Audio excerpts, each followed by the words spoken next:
సరైన భాష మాడకుండా అసెంబ్లీలో, పార్లమెంట్లో, జిల్లా పరిషత్లో, మున్సిపాలిటీలో, చట్టసభల్లో సరైన భాష మాడకుండా అసభ్య పర్యాలు, దూషణ పర్వాలు, కుటుంబ సభ్యులు, అసెంబ్లీలో లేని వాళ్ళని, పార్టీలకు చెందిన వాళ్ళని, వాళ్ళ కుటుంబ సభ్యులను విమర్శించడం, వ్యక్తిగతంగా తల్లిని దూషించడం, భార్యను దూషించడం, ఇది కూడా కొంతమందికి అలవాటు. ఇలాంటి వాళ్ళ పట్ల కఠినంగా చర్యలు తీసుకోవాలి.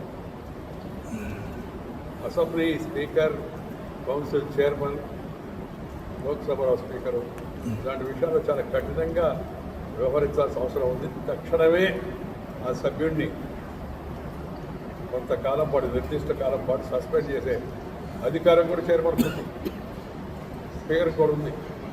దాన్ని వేయర్ గార్డు తరచుగా ఉపయోగించాల్సిన తడం ఆసన్నమైంది.